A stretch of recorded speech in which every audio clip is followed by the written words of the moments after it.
Well, after 14 episodes and no unboxings, here we are at episode 16 and our second unboxing.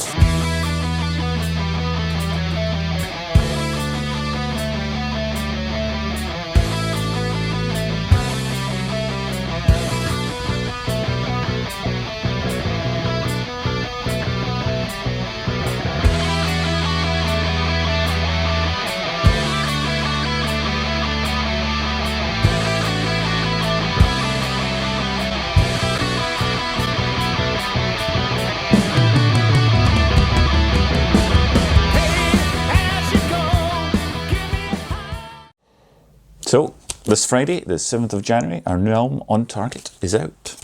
And if you want to find out a bit more about that album, you can get the new edition of Fireworks magazine, where on page 106, there is a review of On Target, which is obviously very complimentary.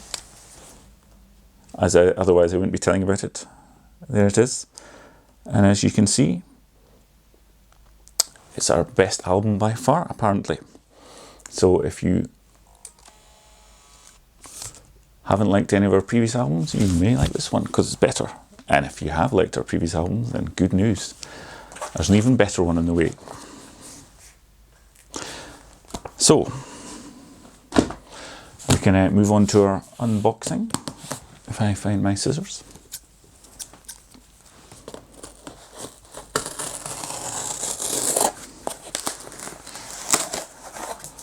And contained within, we have a Vantage Point magazine. This is to accompany the album, so you can, well, obviously you can either stream the album on any of the digital platforms you wish. You can go to our Bandcamp page and purchase the album, or you can go to our Bandcamp page and purchase the deluxe version of the album, which is album plus magazine. So we'll take a slightly closer look at the magazine. I'm so on target. There's no need to aim. Yeah, I'm so on target. When I play this game, well, I'm so on target. I don't need to look. I just run. So here we are. The magazine to accompany our CD to form the deluxe edition. Obviously we've used the other On Target artwork to start with. And then there's some pictures and a rather bland black and white contents page. Probably could have put a bit more effort into that. Oh, there's some photos at the bottom. And basically there's a page for each song on the album. So you get all the lyrics and you get who played on that song and some other little anecdotes, and then there's a few other bits and bobs. So we start with an introduction, and then there's credits for both the magazine and the album.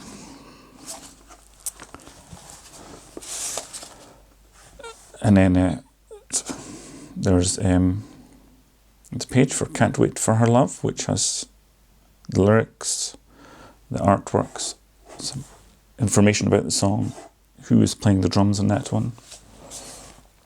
And then we've got for I Just Want You. It's done in order that the songs were released as singles, not the order they're actually on in the album.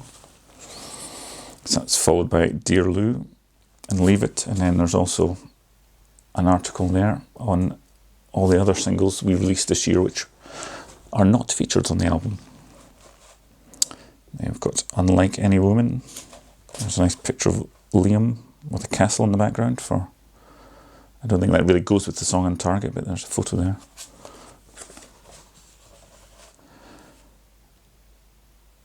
Zombie Train, which is not on the album. That's to do with the artwork for End of the Line, which was going to be just Zombie Train with End of the Line change, but ended up not being. Pages for the song On Point. There's no lyrics there because it's an instrumental. And the final song on the album, Stars Align. And then we've got a page all about Abby Long. what we're up to next and some recent shots from our visit to the studio back in the summer.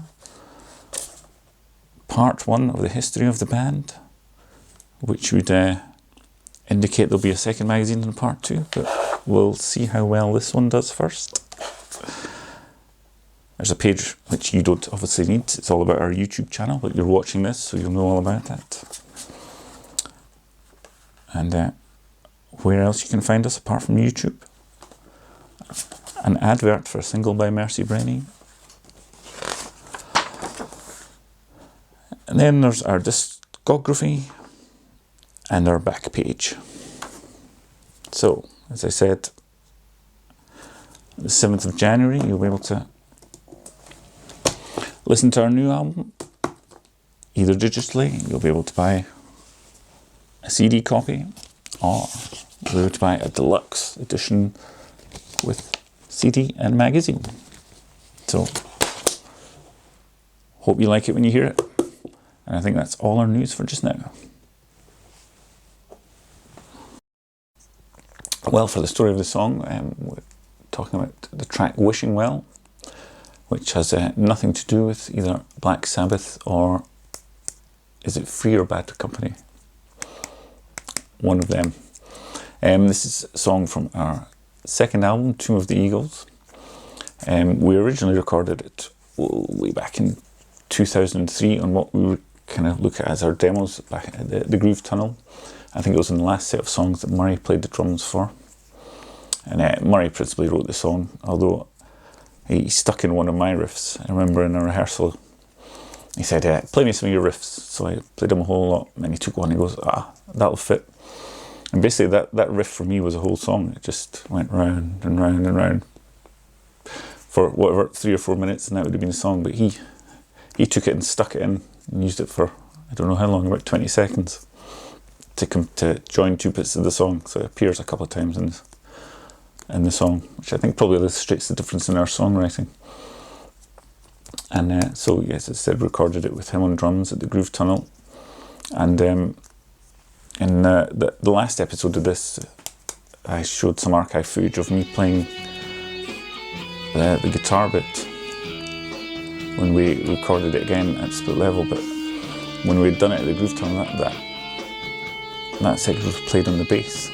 So Murray obviously played it on the bass.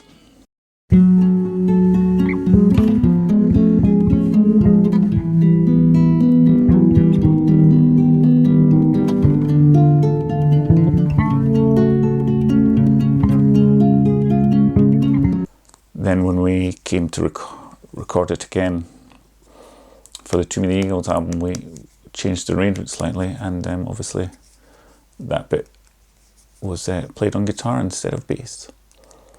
And then the other big change was we added in a guitar solo. Basically we went through the list of the songs that were going to be on the Tomb of the Eagles album, and there was that one. It was Save Me, High Plains Drifter, and I'm sure there's a couple of others I can't think of my top of my head which had no guitar solos. So we're thinking there's far too many songs here without guitar solos, so we stuck in an extra bit into Wishing Well to give it a guitar solo, which is a good thing because it actually turned out, I think, being one of Liam's best solos on that album. Although by the time we'd actually got round to recording the album, it had long since left our live set. For when we started, it was one we played at the end of the set quite a lot, particularly when we stuck the riff from the Bottom of My Heart, which became Refused to Play, when we stuck that on the end of it. But then obviously Gripped and Daredevil became our de facto set closers, and Wishing Well kind of disappeared, but we wanted a good recording of it, as with quite a few other songs that we were kind of, when we were doing Daredevil and Tomb of the Eagles, we were kind of mopping up those old demos to get nice recordings. My one terrible memory of playing it live, of course, was in 2005 when I completely messed it up. We decided to start the song, and the main part we didn't do all the intro, and I have to say I was struggling a little bit in rehearsal with it, and I should have said, let's not do this. But I didn't, and then we played it, and I just completely screwed it up. And we ended up having to stop and then start again. Obviously my guitar was too loud, that was obviously a mistake. And then I did the same again, so the third time I just kind of didn't play anything and let them start the song until... And once it was going, I was able to join in. Very nice. It's one of those ones I still think of now and go, oh. And the thing is, I doubt anyone else even remembers. Apart from the fact I've probably just reminded them. So, I don't know, I think some footage of that does exist on my old digital camera. If I ever manage to transfer that onto the computer, maybe I'll put it on the archive section. Or maybe I won't. But anyway, that was Wishing Well, which you can of course listen to on the Tomb of the Eagles album. Okay, for this episode's look into the archive, we're going back to the recording of the title track for the Demonic Dinner Dance album, which I think this was done back in 2012. It's a recording of the rhythm guitar parts, so as it's Liam playing, he is obviously the star of this video clip.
So that's the end of another episode. Thanks for watching. Obviously, Friday 7th of January, do enjoy our new album On Target. And if you want to subscribe to this channel, then you won't miss any more videos about this album and what we do next. So stay on target.